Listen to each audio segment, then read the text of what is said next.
Welcome to Zwida Media. If you're new to this channel, please subscribe. Don't forget to like, comment, and share.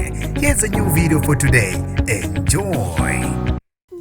Ufuna ubulungiswa wesifazane wasemzimkhulu isibhedlela esalahla ingane yakhe emgqonyeni maqede yaduka. Nginibingelele ngiphinde nginamukele kuphina kuphi lanibula khona le video. Mangoqala sijonele likhasi wamwelekele igama lami ngosibonga konke wakandwande Mothanda ungangibiza intatheli ka YouTube. Owesifazane wasemzimkhulu odukele isidumbu sengane yakhe emakhazeni esibhedlela elashwa kuso uthi angeke akuthola ukuphumula engakazi ukuthi ngabo kwenzakalani ngesidumbu sengane yakhe. Nkosikazi Masivuye emkhuliso neminyaka engu-24 waphuthunisha esibhedlela eRedV ngoFebruary 13 eqoqodwa izinhlungu esiswini. Uthi inkinga yaqala ngenkathi abahlengikazi belahla isidumbu sengane yakhe ngaphandle kwemvumo yakhe emgqonyeni. Uxakekile nje sengithola ukuthi ilahlwe emgqonyeni ingane yami bese kuphele izinyanga ezisithupha ngiyithwele. Uthi lapho ke engavuka khona umpethezana kubahlengikazi kanye nako dokotela ngibuza ukuthi basenzelani lesenzo bengangitshelanga lutho mina njengomama wengane. Chaza yena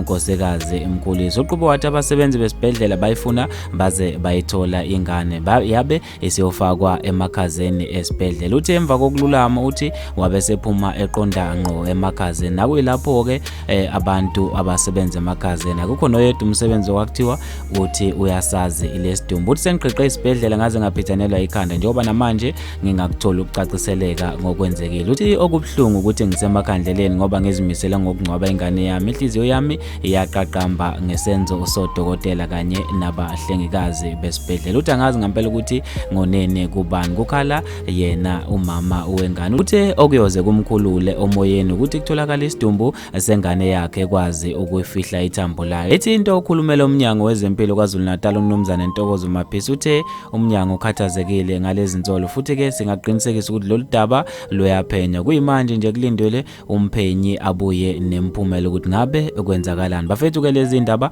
ezibhlungu ngendlela emangalisayo. Ngizofisa ukwazi ukuphala kwakho ngalolu daba khona lapha kwi comment section.